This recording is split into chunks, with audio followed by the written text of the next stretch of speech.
Hello, welcome to the Haunted Storybook. Before we get to the video, please like, comment, and subscribe.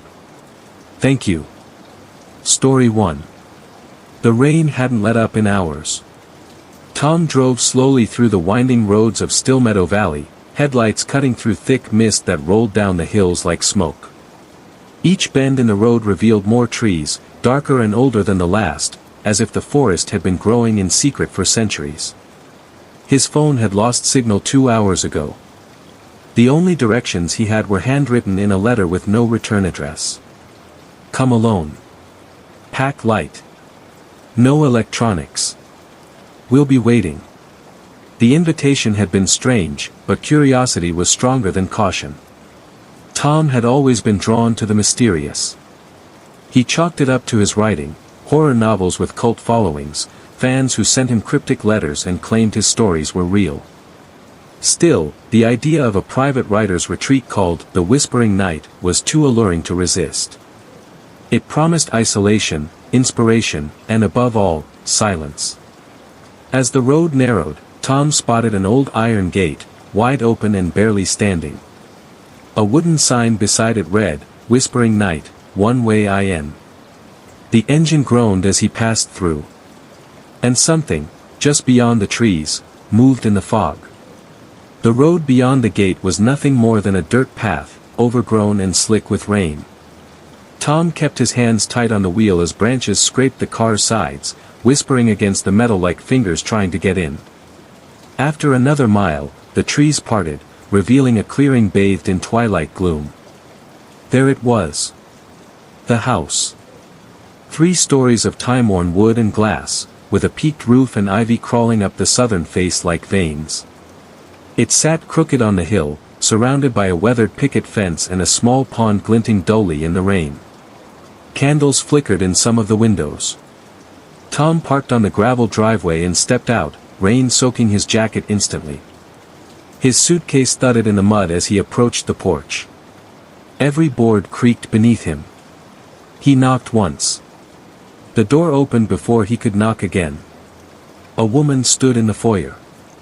She was tall, with graying hair pulled into a loose braid. Her eyes were cloud-colored, soft and unreadable. "You're late," she said. "I'm sorry." Got turned around in the fog. She tilted her head.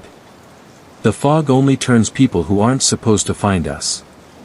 Tom wasn't sure how to respond. The woman stepped aside. "Come in.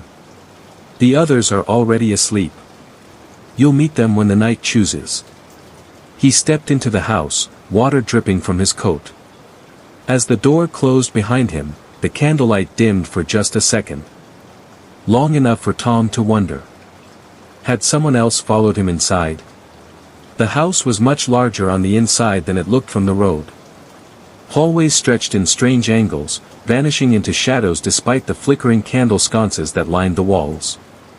The air was thick with the scent of damp wood, wax, and something sweet but spoiled, like overripe fruit left too long in the sun.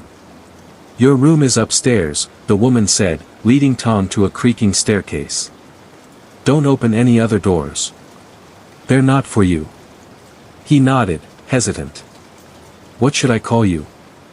She paused on the first step. "They called me Morel. Once." "Once?" She didn't say more, only guided him to a narrow room at the end of the hall. The door had no number, no name. Just a single carving scratched into the wood. "Sleep deep. Wake slow." Inside, the room was sparsely furnished, a bed, a desk, a mirror. A fireplace with glowing embers. And a tall grandfather clock in the corner, its face faded and cracked. It had no hands. Just the numbers. Tick. Tick. Tick. Tom stepped closer. The pendulum swayed, but there was no sound coming from it. Still, he could feel the rhythm pulsing beneath the floorboards. He dropped his bag beside the bed and sat, rubbing his eyes. Morel was gone. He hadn't heard her leave. Outside, the rain had softened, now barely tapping against the window. He looked at the mirror across the room. For a moment, he thought someone else was in it, standing just behind him, slightly out of focus. But when he turned around, the room was empty. Tom woke in the middle of the night to a sound that wasn't quite a knock. It was softer. Slower. Like skin brushing against wood. He sat up in bed, disoriented, eyes adjusting to the darkness. The embers in the fireplace still glowed, casting faint orange lines across the floor. The mirror reflected them in trembling angles, but something felt off. The room wasn't quite the same as it had been when he fell asleep. The clock was now ticking. He swore it hadn't before. He got up and stepped cautiously to the door. The hallway was darker than it should have been, candles long burned out, the windows covered in mist. But farther down the hall, light flickered from an open door. Shapes moved inside, like shadows pacing just beyond view. Curious, Tom crept closer. He reached the doorway and peeked inside. 7 people stood in a circle, eyes closed, arms at their sides. They were breathing in unison, slow, measured, almost mechanical. Morel stood at the center, holding something in her hands. A bowl. Inside it, something white and moving. She began to speak. But it wasn't in a language Tom understood. It was soft and melodic, like wind passing through reeds or whispers underwater. The others began to hum, not loud, but deep enough that he could feel it in his chest. He stepped back. The floor creaked. All at once, their eyes opened. Every one of them turned toward him, blank expressions, pale faces, mouths still humming. But their eyes were empty. Not dead. Not angry. Just hollow. Morel raised her head and smiled. "You're early," she said gently. "The night hasn't chosen you yet." Then the door slammed shut in his face, without anyone moving to close it. Tom couldn't sleep after that. He sat at the desk in his room, writing. Or trying to. His pen trembled in his hand, and every few minutes he found himself glancing toward the mirror. The reflection seemed slightly delayed, like it was remembering what he did only after he moved. At some point during the night, the wind picked up outside. It howled through the trees and around the eaves, making the whole house groan. That's when Tom heard it, the faint sound of whispers. At first, he thought they were coming from the hallway.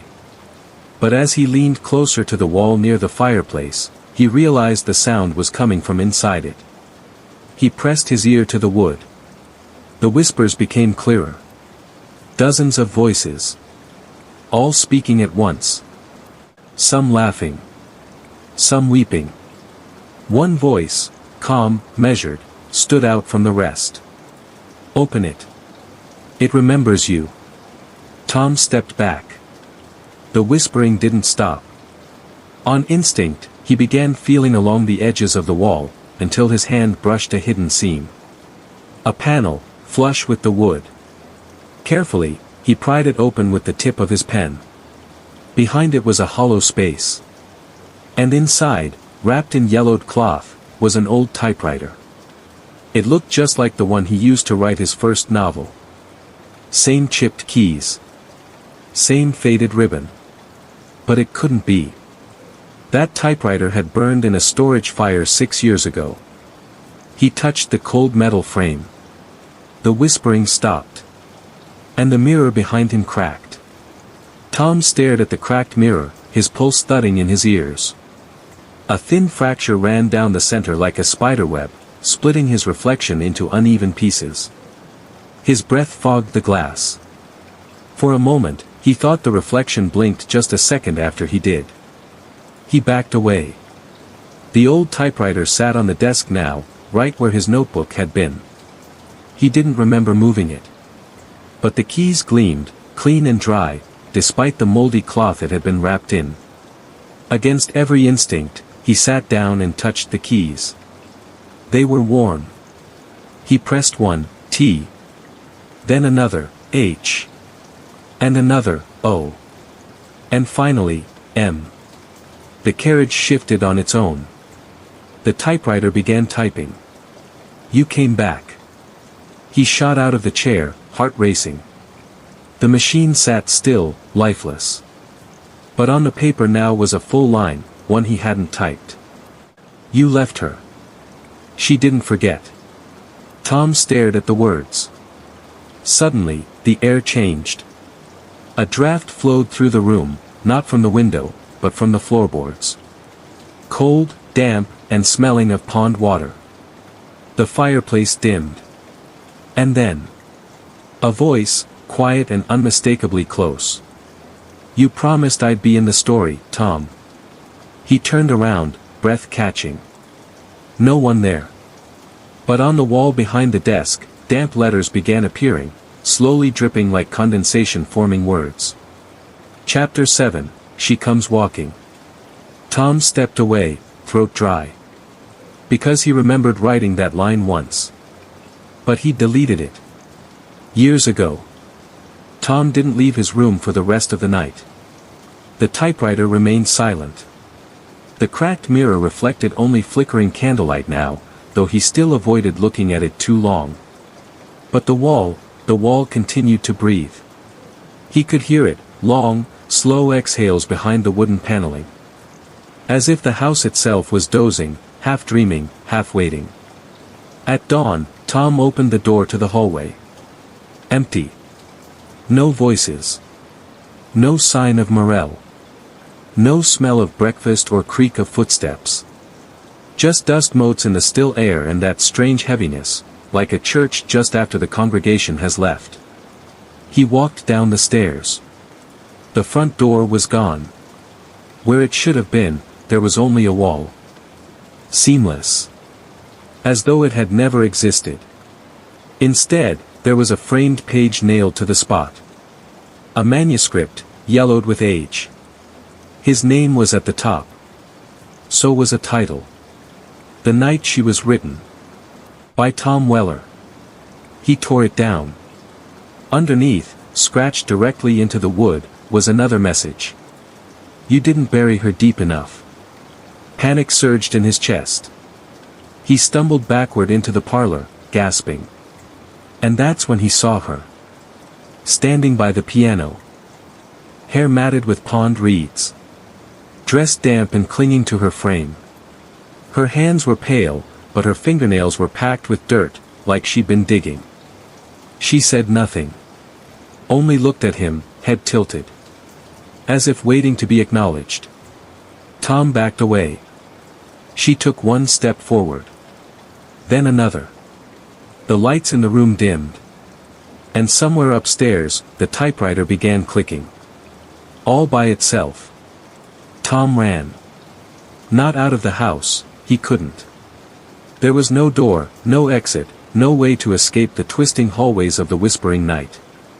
So he did the only thing his body would allow, he ran upstairs, back to his room, and slammed the door shut behind him. The typewriter clattered louder now. Letters were being hammered out one by one. He crept forward. A single page was rolling out of the platen, each word forming without pause, as though dictated by some invisible hand. He ran, of course he did. They always run before they remember. Before they accept. But she waits. She always waits. The keys paused, then struck again. She's not a ghost, Tom. She's a draft you never finished. He stared, the words sinking into him like ice water. There had been a story, an old manuscript he'd started years ago. A horror novella about a woman buried under a house, written into the floorboards by a grieving lover. He had abandoned it. Deleted the file. Burned the notes. But this house remembered. The typewriter started again. Her name was Eliza. You gave it to her. Now she wants a new ending. Suddenly, the air shifted. A low groan echoed through the walls. The wood beside the fireplace cracked and peeled open, revealing a passage where there had been solid wall only moments ago. It led into a narrow tunnel lit by dim lanterns, flickering as if breathing in rhythm. At the end of the tunnel, just barely visible, stood Eliza. Waiting. Tom picked up the typewriter page, held it close to his chest, and stepped into the passage. Behind him, the mirror finally shattered. The tunnel was narrower than Tom expected, stone walls sweating with condensation, and the floor soft with layers of old paper. As he walked deeper, he realized what lined the path beneath his boots: pages. Hundreds of them. Some typed, some handwritten. All stained with ink and water damage, their words smudged but still legible in flickers. She cried through the soil. "I didn't listen. Don't stop writing or she forgets your name. The story isn't over until she says it is." Each step made the pages rustle like dry leaves. He passed lanterns that hissed quietly, their glow dimmer the farther he walked. Ahead, Eliza's figure waited like a painting suspended in fog, unmoving, but never growing closer. And then, the ink began to drip. From the walls, from the ceiling, even from the lantern flames themselves. It was thick and black and slow, bleeding into the paper floor, soaking the pages. Tom's name appeared on them. Over and over. Tom. Tom Weller. Tom, finish me. The deeper he went, the heavier the air became. Breathing felt like inhaling dust from forgotten libraries. His fingers began to darken, stained by ink just from touching the walls to steady himself. And finally, he reached her. Eliza. Her eyes were empty of anger. Empty of everything. Her hands, though caked in mud and ink, trembled as she reached toward him, not to grab, but to give. A pen. Old. Fountain-tipped. Still dripping. He didn't take it. "I'm not the one who left you here," he whispered. "You were never real." She tilted her head again. Then, softly, brokenly, she said. "Then stop dreaming me." And vanished. Leaving behind a blank page nailed to the tunnel wall. And the whisper of wind that said. Chapter 10. Tom stared at the blank page on the tunnel wall, his breath catching as if he'd come to the edge of a cliff. The air was still, unnaturally still, no dripping ink, no flickering lanterns, no whispers. Only silence. And yet, he could feel the page watching him. Carefully, he peeled it from the stone. It came free like skin, damp and strangely warm. On the back was a title, freshly written, as if by invisible hand. Chapter 10, The Book That Writes Back. Tom turned slowly, the tunnel now gone behind him, replaced by a narrow study with wooden shelves rising all the way to a ceiling he couldn't see. The space was endless. Timeless. The smell of mildew and forgotten ink filled the air like fog. A desk stood in the center of the room. And upon it, a book. Bound in cracked leather, its surface pulsing faintly beneath a thin layer of dust. Tom stepped closer and saw the title etched in deep, trembling lines. The Whispering Night, by Tom Weller. But he hadn't written it. Not yet. His name was inked in red. And beneath the cover, he knew without opening it, every chapter was already written. Even the ones he hadn't lived yet. His fingers hovered over it, reluctant. And then, like a breath blown across the room, the pages began flipping on their own, faster and faster, blurring, whirling, until they stopped on a chapter titled. Chapter 21, The Final Draft. There was a sound behind him. Footsteps. Slow. Deliberate. Wet. He turned. Eliza. But not as she was in the tunnel. This version of her had color, life. She looked, exactly as he had imagined her, years ago. When she was just a character. Just a name on a page. "You wrote me into silence," she said. "You stopped before I could breathe." He opened his mouth to speak, but she shook her head. "No more edits, Tom. No more drafts. Finish the story. Or stay here, with all the others who never did." She stepped backward into the shelves and vanished like smoke curling through paper. Tom looked down at the book again. The pages waited. The ink bled from the spine like a wound. And somewhere behind him, the typewriter began again. Click. Click. Click. Tom swallowed hard, heart hammering in his chest as the typewriter's rhythm filled the room like a heartbeat.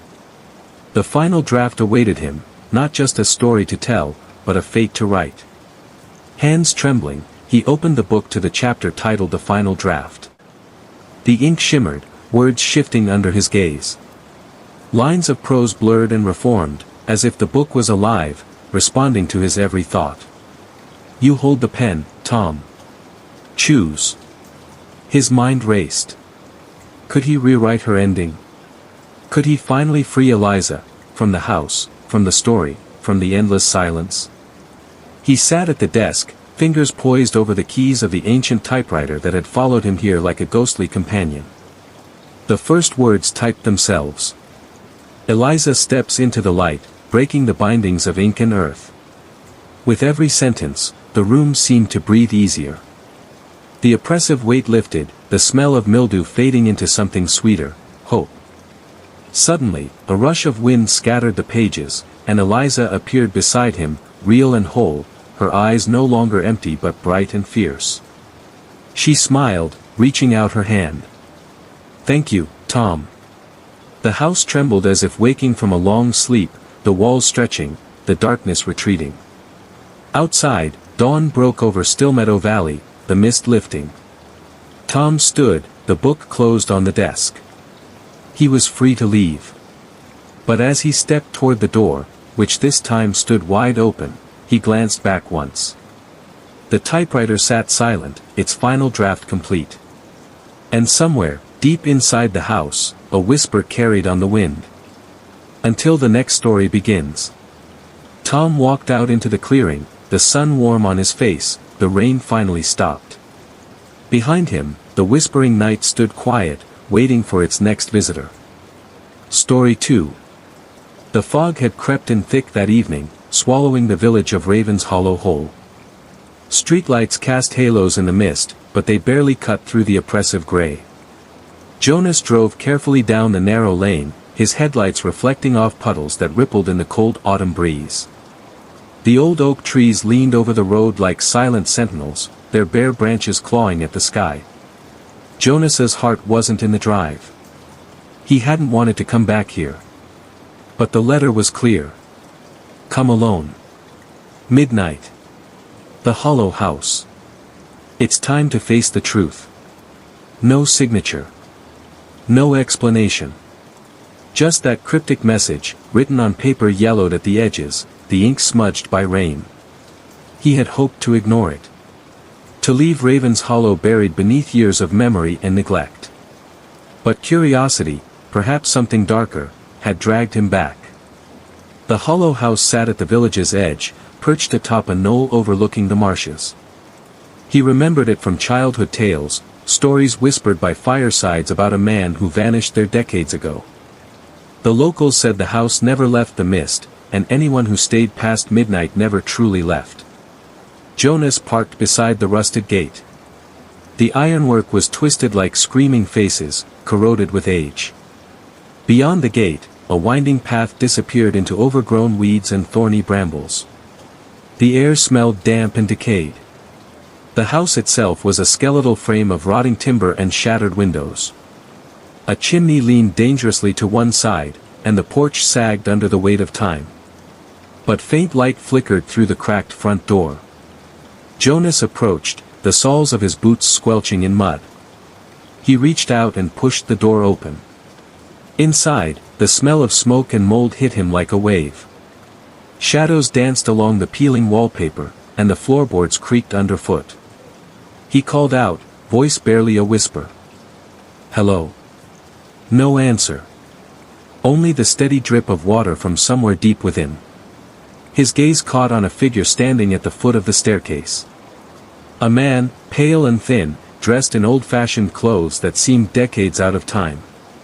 His eyes were dark hollows, and his skin stretched tight across sharp bones. Jonas froze. The man's lips parted, and a voice, like wind scraping over stones, came out. You came. Jonas's breath caught. I don't know why, he said, voice trembling. The hollow man moved forward, but with a strange hesitation, as if he was tethered by invisible chains. They all come. Those who've forgotten. Those who run. But the house remembers. Jonas swallowed. He thought of the letter, the silent pull that brought him here. Why me? The hollow man's hollow eyes glinted. Because you carry the debt. A sudden noise from upstairs, a thud followed by the scrape of something heavy being dragged. Jonas's pulse quickened. You shouldn't be here.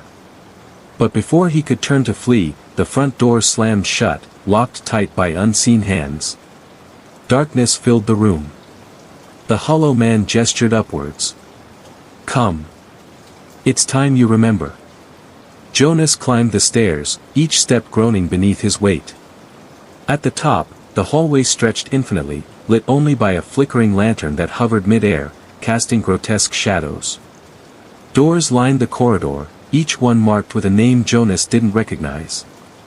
But at the very end, a door cracked open, revealing a small room bathed in moonlight.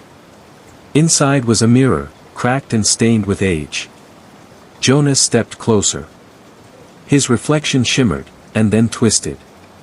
Behind him in the glass, a figure lurched, a woman with hollow eyes, her mouth sewn shut with black thread. He spun around. The room was empty. But the whispering started then, soft, urgent, pleading. From the mirror, the voice came. Remember me. Jonas's mind flashed, memories like shards piercing his consciousness. A girl. A promise. A mistake. Years ago, a childhood friend who disappeared. A secret he buried deep to protect himself. He turned back to the mirror. The woman's stitched mouth slowly opened. Finish the story. Jonas's hands trembled. Behind him, the door slammed. He was trapped. The lantern's light flickered violently. In the shadows, words appeared on the cracked walls, bleeding ink. You left her behind. Now she's waiting. Suddenly, the floor gave way beneath him. He fell into darkness. When he landed, he was surrounded by old books, scattered pages, and broken toys, the remnants of forgotten lives. In the center, a journal lay open. Jonas picked it up. The pages told a story of love, betrayal, and a terrible choice. As he read, the hollow man's voice echoed around him. Write the ending. Jonas looked around for a pen but found only a rusted quill. Hands shaking, he took it. The quill moved on its own, writing lines he didn't intend. But as the words formed, a figure stepped forward, the girl from his memories, whole and breathing. Her eyes were no longer hollow. She smiled. Thank you. Light flooded the room.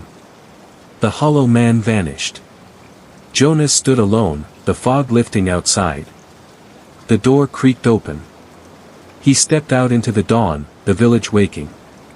Behind him, the hollow house stood silent, its secrets finally laid to rest, for now. Story 3. The village of Greymoor had always been cloaked in mist, but tonight the fog seemed thicker, almost alive, as if it were breathing and watching. Elara tightened her cloak against the damp chill, clutching the old lantern that had been passed down through generations in her family. The flickering flame cast long shadows on the cobblestones as she stepped carefully down the narrow lane, the silence broken only by the soft splash of her boots in puddles.